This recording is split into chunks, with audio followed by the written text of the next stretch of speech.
नमस्कार दोस्तों, एक बार फिर से स्वागत है आपका द करियर्स अकेडमी मुरैना में। आइए हम आज के करंट अफेयर के प्रश्नों को देखते हैं। शुरू करते हैं। कल के मोस्ट प्रश्न एक बार उनका रिवीजन कर लेते हैं। पहला क्वेश्चन है, भ्रष्टाचार अवधारणा सूचकांक 2021 की जो है सूची जारी की गई, इसमें भारत कौन से स्थान पर रहा है? तो भारत जो है 85 नंबर पर रहा है।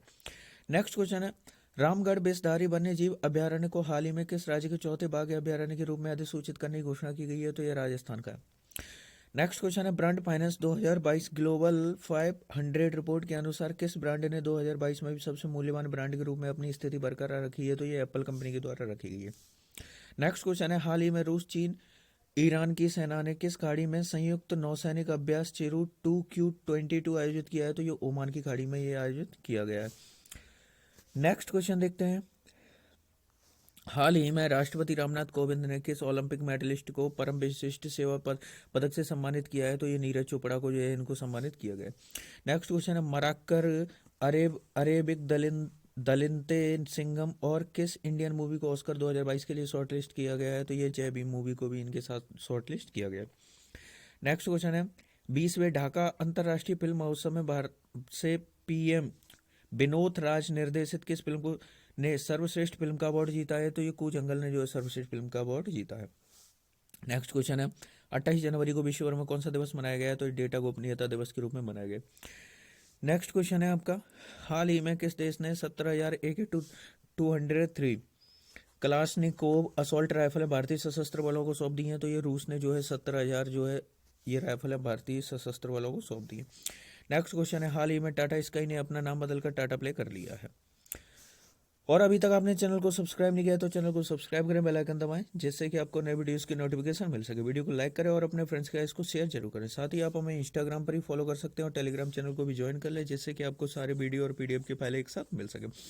और आपको इस वीडियो की पीडीएफ चाहिए, इसकी लिंक आपको डिस्क्रिप्शन में मिल जाएगी। शुरू करते हैं आज का करंट अफेयर। आज के करंट अफेयर का पहला क्वेश्चन है, हाल ही में भारत के औषधि महानियंत्रक ने हाल ही में किस कंपनी की नेजल वैक्सीन को ट्रायल की मंजूरी दे दी है? तो नेजल वैक्सीन को जो है ट्रायल की मंजूरी दे दी है, किस कंपनी की है? ऑप्शन है, serum institute, Bharat biotech, Pfizer, Johnson and Johnson.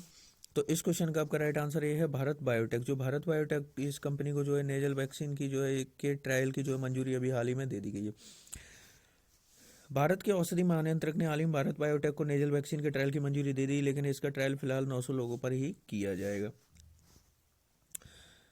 इस ये वैक्सीन के तीसरे डोज का ट्रायल होगा। भारत बायोटेक तीसरी खुराक के तीसरे चरण के ट्रायल के लिए आवेदन जमा करने वाली जो है ये दूसरी कंपनी बन गई है।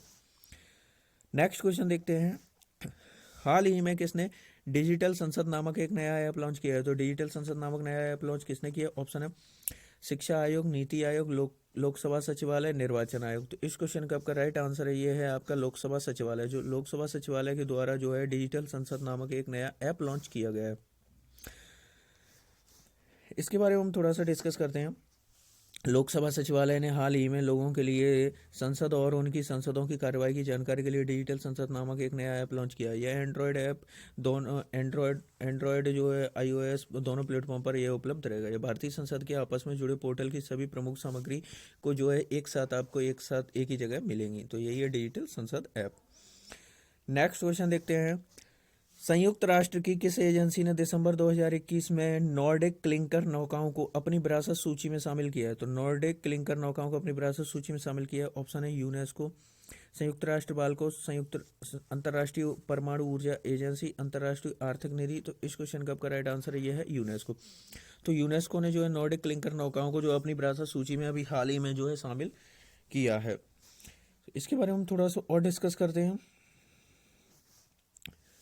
डेनमार्क, आइसलैंड, फिनलैंड, स्वीडन और नॉर्वे ने संयुक्त रूप से मांग के बाद संयुक्त राष्ट्र की एजेंसी यूनेस्को ने हाल ही में दिसंबर 2021 में नॉर्डिक क्लिंकर नौकाओं को अपनी विरासत सूची में शामिल किया है। क्लिंकर शब्द का अर्थ है जिस तरह से लकड़ी के बोर्डों को एक साथ बांधा गया हो। तो इन नौकाओं को हाल ही में शामिल किया गया है। नेक्स्ट क्वेश्चन देखते हैं, लोकायुक्त शक्तियों को कमजोर करने के लिए किस राज्य सरकार ने अध्यादेश लाने की घोषणा की है? तो ये किसने की? ऑप्शन है पंजाब सरकार, गुजरात सरकार, महाराष्ट्र सरकार या केरल सरकार। तो इस क्वेश्चन का आपका राइट आंसर है ये जो घोषणा की गई है ये केरल सरकार के द्वारा की गई। केरल सरकार ने जो लोकायुक्त की जो भी शक्तियां होती हैं लोकायुक्त के पास, इनको कमजोर करने के लिए ये जो है एक अध्यादेश लाने की जो है घोषणा की है। केरल सरकार ने हाल ही में लोकायुक्त शक्तियों को कमजोर करने के लिए केरल लोकायुक्त अधिनियम में संशोधन के लिए एक अध्यादेश लाने की घोषणा की है। इस प्रस्तावित संशोधन के अनुसार लोकायुक्त के पास केवल सिफारिश करने या सरकार को रिपोर्ट भेजने का अधिकार होगा। केरल की बात हुई है तो केरल के जो राज्यपाल है ये आरिफ मोहम्मद खान है। केरल के जो मुख्यमंत्री हैं ये पिनाराई विजयन है। और पेरियार नेशनल पार्क और इडुक्की वन्य जीव अभ्यारण्य जो है केरल में स्थित है। केरल की राजधानी है जो तिरुवनंतपुरम है। नेक्स्ट क्वेश्चन देखते हैं,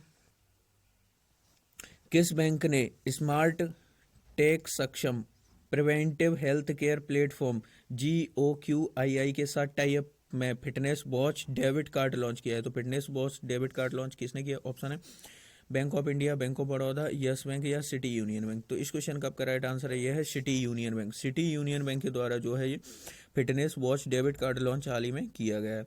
इसके बारे में हम थोड़ा सा और डिस्कस करते हैं। तो सिटी यूनियन बैंक ने हाल ही में स्मार्ट टेक सक्षम preventive health care platform GOQII के साथ सहयोग से national payment corporation of India यानी NPCI के द्वारा संचालित टाई अप में fitness watch debit card launch किया है। फिटनेस वॉच डेबिट कार्ड के साथ आप 5,000 रुपये से अधिक के भुगतान के लिए ग्राहकों को अपना पिन टैप करके दर्ज करना होगा। तो ये किसने लॉन्च की है? तो ये जो वॉच डेबिट कार्ड जो है ये सिटी यूनियन बैंक के द्वारा लॉन्च की गई है। नेक्स्ट क्वेश्चन देखते हैं, भारत सरकार ने आधिकारिक तौर पर एयर इंडिया को किसे सौंप दिया है? तो एयर इंडिया अब ये किसे के अधिकार में पहुंच गई है यानी किसे सौंप दिया है? ऑप्शन है रिलायंस समूह, अडानी समूह, HDFC समूह, टाटा समूह। तो इस क्वेश्चन का आपका राइट आंसर है, आप सभी को इसका आंसर पता ही होगा, जो टाटा समूह है। टाटा समूह को जो है एयर इंडिया वापस इनको मिल गई है। जो एयर इंडिया की शुरुआत है ये टाटा समूह ने ही की थी। इसके बाद अभी वर्तमान में वापस से इन्होंने फिर से इसको खरीद लिया है। तो भारत सरकार ने आधिकारिक तौर पर भारत के ध्वजवाहक एयर इंडिया को टाटा समूह को सौंप दिया है। इस डील का कुल मूल्य 18,000 करोड़ रुपए है। 18,000 करोड़ रुपए में जो पूरी है एयर इंडिया जो है बेच दी गई है। एयर इंडिया के रणनीतिक विनिवेश लेन देन में प्रबंधन नियंत्रण के साथ एयर इंडिया में टाटा सन्स को 100% हिस्सेदारी का हस्तांतरण शामिल है। जो एयर इंडिया ये काफ़ी घाटे में चल रही थी, इसके बाद जो है जो सरकार ने इसको बेचने का फैसला लिया और अभी जो टाटा समूह ने इसको खरीद लिया है, यानी कि टाटा समूह का इसमें 100% स्वामित्व हो गया है। नेक्स्ट क्वेश्चन देखते हैं, किस खेल के प्रसिद्ध पूर्व कप्तान चरणजीत सिंह का हाल ही में 90 वर्ष की उम्र में निधन हो गया? तो ऑप्शन है ये क्रिकेट, हॉकी, गोल्फ, बैडमिंटन। तो ये किस खेल से संबंधित है? तो ये हॉकी के पूर्व कैप्टन रह चुके हैं। हॉकी के जो पूर्व कैप्टन रह चुके हैं कप्तान चरणजीत सिंह, तो जिनका अभी हाल ही में 90 वर्ष की उम्र में निधन हो गया है। हॉकी के जो पूर्व कप्तान है चरणजीत सिंह, इनका हाल ही में 90 वर्ष की उम्र में निधन हो गया है। ये 1964 टोक्यो ओलंपिक में गोल्ड मेडल जीतने वाली भारतीय हॉकी टीम के कप्तान थे और 1960 और 1962 में जकार्ता में एशियाई खेलों में सिल्वर मेडल जीतने वाले भारतीय टीम के सदस्य भी थे। तो इसलिए ये हमारे लिए क्वेश्चन इंपॉर्टेंट बनता है। तो आपको याद रखना है चरणजीत सिंह चन्नी जो है ये हॉकी के पूर्व कैप्टन थे, जिनका भी हाल ही में निधन हो गया है। नेक्स्ट क्वेश्चन देखते हैं, भारत के किस टाइगर रिजर्व ने TX2 पुरस्कार जीता है? तो TX2 पुरस्कार ये किसने जीता है? T पुरस्कार किसने जीता? ऑप्शन है Panna tiger reserve, Chhattisgarh tiger reserve, Paschim Bangal tiger reserve, Sathyamangalam tiger reserve. तो इस क्वेश्चन का आपका राइट आंसर ये है सत्यमंगलम टाइगर रिजर्व ने जो है अभी हाल ही में टाइगर रिजर्व TX2 पुरस्कार जो अभी हाल ही में इसने जीता है। इसके बारे में हम डिस्कस कर लेते हैं, ये स्थित कहाँ पर है? तमिलनाडु के इरोड जिला में स्थित सत्यमंगलम टाइगर रिजर्व ने TX2 पुरस्कार जीता है। इस टाइगर रिजर्व को 2010 से बाघों की संख्या दोगुनी होकर 80 होने के बाद यह पुरस्कार मिला है। साथ ही नेपाल में बर्दिया नेशनल पार्क ने जंगली बाघों की आबादी को दोगुना करने के लिए इस साल का TX2 पुरस्कार जीता है। यानी कि भारत में जो है तमिलनाडु के सत्यमंगलम टाइगर रिजर्व को मिला है और नेपाल के जो है बर्दिया नेशनल पार्क को यही पुरस्कार दिया गया। नेक्स्ट क्वेश्चन देखते हैं, डिजिटल यूनिवर्सिटी केरल द्वारा देश का कौन सा नवाचार केंद्र 86.41 करोड़ रुपए में स्थापित किए जाने की घोषणा की गई है? तो देश का जो है ये कौन सा रहेगा जो डिजिटल यूनिवर्सिटी है? ऑप्शन है पहला, दूसरा, तीसरा या चौथा। तो ये देश का जो है पहली जो है यूनिवर्सिटी डिजिटल यूनिवर्सिटी रहेगी केरल द्वारा, जो देश की पहली यूनिवर्सिटी रहेगी जिसको स्थापित करने की घोषणा की गई है केरल में ग्राफीन के लिए डिजिटल यूनिवर्सिटी केरल द्वारा 86.41 करोड़ रुपए में त्रिशूर में centre for materials for electronics technology के साथ भारत का पहला नवाचार केंद्र स्थापित किए जाने की घोषणा की गई है। यह देश का पहला ग्राफीन अनुसंधान एवं विकास आयुष्मान केंद्र होगा जिसकी स्थापना की गई है। और केरल के बारे में अभी हम ऊपर डिस्कस कर चुके हैं, इसलिए अगला क्वेश्चन देखते हैं।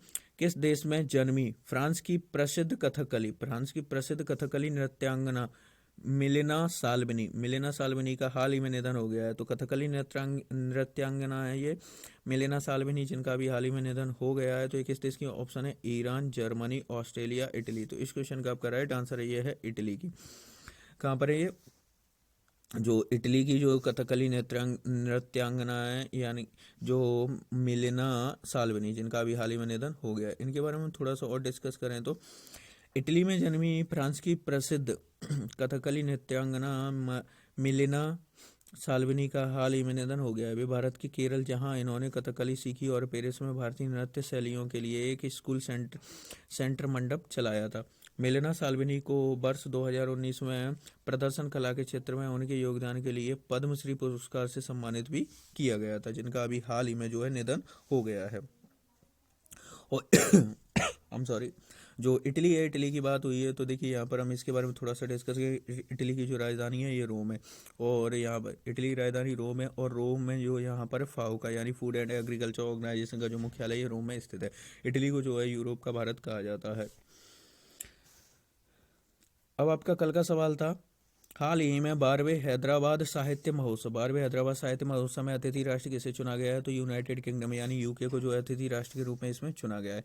और आपका आज का सवाल है, हाल ही में दक्षिण मोबुआंग किस राज्य का पहला ODF प्लस गाँव बना है? तो आपका इनमें से जो भी आपका राइट आंसर हो उसे आप कमेंट बॉक्स में लिखिए और डिटेल के साथ लिखा कीजिए। आपसे डेली बोलते हैं क्या, जो क्वेश्चन के बारे में आपको जितनी जानकारी हुआ करे उतना डिटेल के साथ लिखा कीजिए, क्योंकि जो चीज़ें लिख देगा वो आपको लंबे समय तक याद भी बनी रहेंगी।